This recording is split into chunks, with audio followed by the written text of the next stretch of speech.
DPS senior secondary school Ajmer corona से जूझते इस संकट की घड़ी में डीपीएस अजमेर पेरेंट्स के हित में दे रहा है एडमिशन पर आकर्षक छूट, साथ ही स्कॉलरशिप और मंथली फीस पर 20% की छूट। इसके साथ ही बस व अन्य किसी प्रकार का शुल्क अब नहीं लिया जाएगा।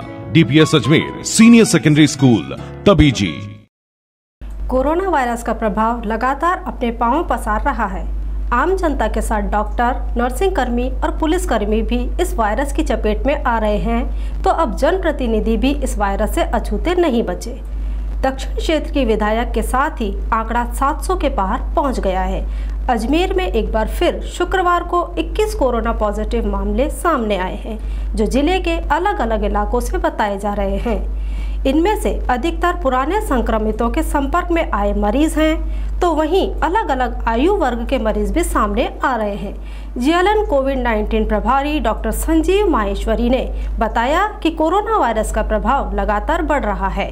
ऐसे में सभी को सुरक्षित और सतर्क रहने के साथ ही मानसिक और सोशल डिस्टेंसिंग की पालना करना अनिवार्य है, जिससे कि वह इस बीमारी से दूर रह सकें। उन्होंने कहा कि कम संक्रमित वाले मरीजों को नई गाइडलाइन के अनुसार घर पर ही आइसोलेट किया जा रहा है, लेकिन इस दौरान वह अपने पड़ोसी की अनुमति लेंगे और केवल अपने कमरे में ही बंद रहेंगे, जिससे कि अन्य लोगों को इसका प्रभाव अपनी जद में न ले सके। इस महामारी को देखते हुए सभी को सुरक्षित और सतर्क रहने की आवश्यकता है।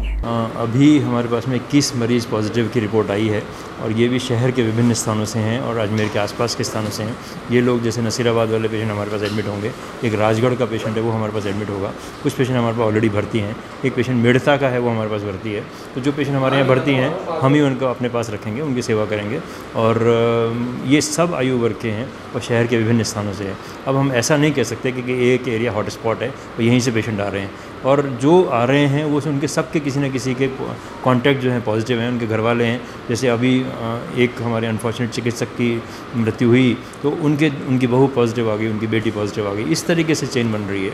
तो लेकिन फिर भी अब जो भी है जैसा भी है, कोरोना पॉजिटिव वार्ड की जहाँ तक बात करें, अच्छी बात यह है कि हम आज टोटल 8 पेशेंट को कोरोना केयर सेंटर में भेज रहे हैं, जिसमें कि 4 लोकल हैं और 4 नसीराबाद के हैं। ये इसका मतलब ये लोग लगभग लक्षण रहित हैं। इनको अपने सिर्फ जो 10 दिन का जो फैसिलिटी क्वारंटीन है वो पूरा करना है, उसके बाद ये अपने घर जा पाएंगे। नए आदेशों के हिसाब से हम होम आइसोलेशन की फैसिलिटी भी हमने चालू कर दी है, लेकिन उसमें पड़ोसी से उनको सर्टिफाई कराना होगा कि पड़ोसियों को कोई आपत्ति नहीं है और पड़ोसी उन व्यक्ति की जिम्मेवारी लेंगे कि ये होम आइसोलेट रहें। मैं बार बार एक चीज़ कहता हूँ कि होम आइसोलेशन का मतलब होम आइसोलेशन नहीं है। होम आइसोलेशन मतलब है रूम आइसोलेशन। उस व्यक्ति को जो कि रूम में है, जो होम आइसोलेट हो रहा है, उसको सिर्फ अपने कमरे में ही रहना है, कमरे से बाहर भी नहीं निकलना। ऐसा भी नहीं कि घर से बाहर निकल के घर से और लोगों को मिले, इस कमरे से उस कमरे, उस कमरे से इस कमरे, बिल्कुल नहीं करना चाहिए।